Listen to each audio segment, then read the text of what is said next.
비서실장의 이병기 현 국정원장을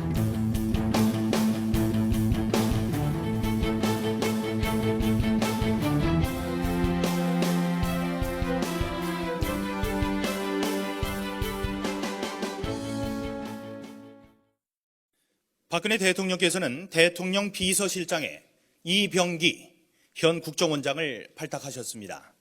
국제관계와 남북관계에 밝고 정무적인 능력과 리더십을 갖춰 대통령 비서실 조직을 잘 통솔해 산적한 국정 현안에 대해 대통령을 원활히 보좌하고 국민들과 청와대 사이의 소통의 길을 열어갈 것으로 기대합니다. 신임 대통령 비서실장에 이병기 국정원장이 내정됐습니다. 지난 17일 김기춘 실장의 사의를 표명한 지 열흘 만입니다. 외교관 출신인 이병기 신임 실장, 노태우 전 대통령 의전 비서관을 시작으로 정치권에 입문했습니다. 지난 2007년 당시 박근혜 후보 대선 경선 캠프에 선거대책 부위원장을 맡아 박 대통령의 정치 멘토 역할을 했습니다. 박 대통령의 두터운 신임을 받으며 지난 6월 국정원장에 내정된 뒤 8개월여 만에 비서실장으로 전격 발탁됐습니다. 저도 이 다른 건 몰라도 정치 관여라는 네 글자만큼 제 머릿속에서 지우고 원장직을 수행하게 되면 하려고 그러고요.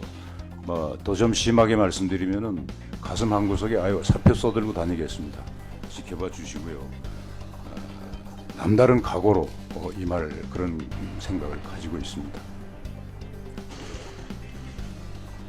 이병기 국정원장은 김영삼 정부 때 해외와 북한을 담당하는 안기부 2차장으로 기용이 됐는데요. 황장엽 전 북한 노동당 비서의 망명을 기획해 성공시킨 것으로도 유명합니다.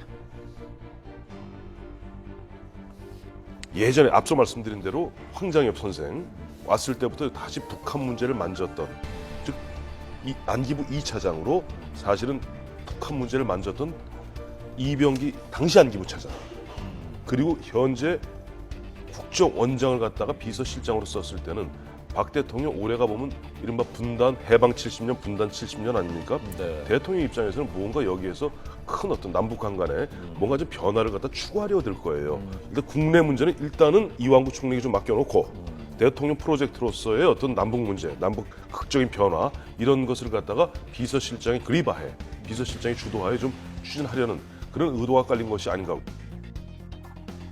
그런가 하면 이병기 국정원장의 후임으로는 이병호 전 안기부 2차장이 내정됐습니다. 이병호 국정원장 내정자는 육사 출신인데요. 올해 76세로 김기춘 전 비서실장과 나이가 같습니다. 이병기 국정원장 후임으로는 이병호 전 국가안전기획부 2차장을 내정하셨습니다.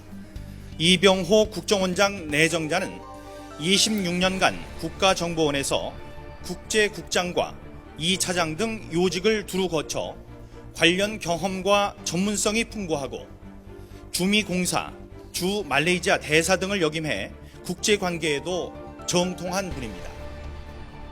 76세면은 대략 육사 기수로 따지면 한 17, 8기 정도 될 겁니다.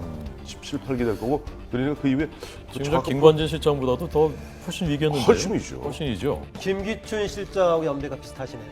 전반적으로는 아주 좀 나이가 많은 편에 속한다라고. 국정원장은 비서실장과 달리 국회 인사청문회를 거쳐야 하는데요.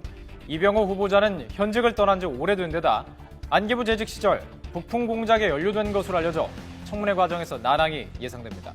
이 후보자가 청문회를 거쳐 정식으로 임명되면 김만복 전 원장에 이어서 두 번째 국정원 출신 원장이 됩니다.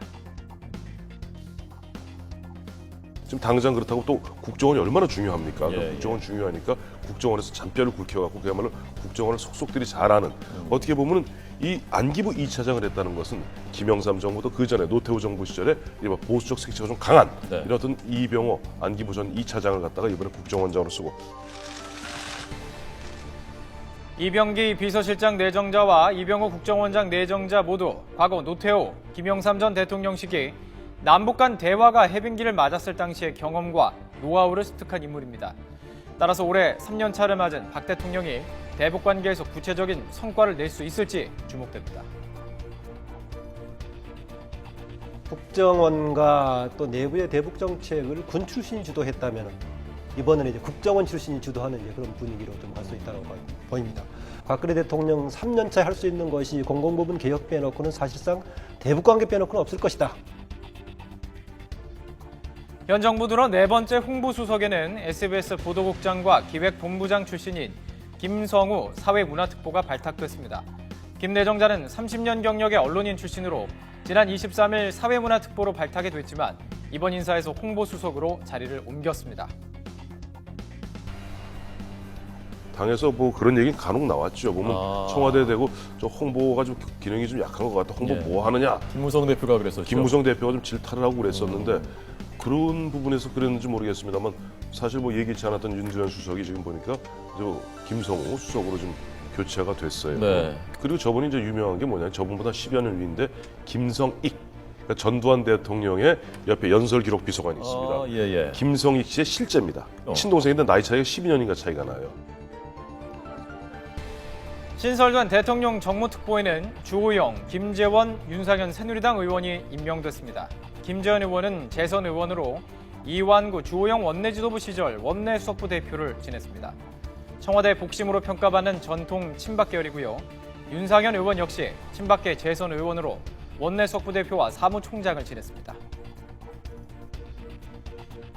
당과의 협력 관계가 잘 돼야 될 것인데 인적 구성을 하는 쪽으로 보자면은 청와대하고 정부는 박근혜 대통령 친박 중심의 친정체를 강화하는 느낌이고 그러면 또 그럴수록 상대적으로 당은 비박 또 비주류 과거에 이쪽 하는 경향이 있어서 이걸 엮는 건 정말 과제처럼 보입니다. 친박계인 김재원, 윤상현 의원과 달리 삼선인 주호영 의원은 이명박 전 대통령 시절 초대 특임장관을 지낸 친이계 인사입니다. 하지만 친박계와도 원만하게 현안을 조율해서 합리적이다라는 평가를 받고 있습니다. 주호영 의원이고 주호영 의원은 앞서 말씀드린 대로 원래 이명박계 이명박 대통령 밑에서 보면 특임장관이라는 게 정무장관이거든요. 그렇죠. 특임장관, 정무장관이 그 당시 잘했어요. 또 보면 이분 불교계랑도 잘 통하고. 그러니까 옛날에 한번 해봤던 거 다시 이름만 바꾸서 이름만 바꿔서 거군요. 한번 이번에 와서 좀 하라는 얘기고 김재원, 윤상현 의원은 두 분 듣기는 조금 민망하시겠습니다만은 조금 자리가 없고 또 대통령이 챙기는 사람이니까 함께 하라. 실제 역할은 주호영 의원이니까. 박 대통령은 지난달 12일 신년 기자회견에서 청와대 조직 개편과 비서실장 교체를 시사한 뒤에 이완구 국무총리 발탁과 청와대 조직 개편, 4개 부처 개각에 이어서 46일 만에 마지막 퍼즐인 비서실장 인사를 단행했습니다. 올 초부터 진행돼온 청와대 진용 개편이 오늘로 마무리된 것인데요. 장고를 거듭한 뒤 깜짝 인사를 발탁한 만큼 집권 3년 차를 맞은 박근혜 대통령의 국정운영 기조에 어떤 변화를 줄지 주목됩니다.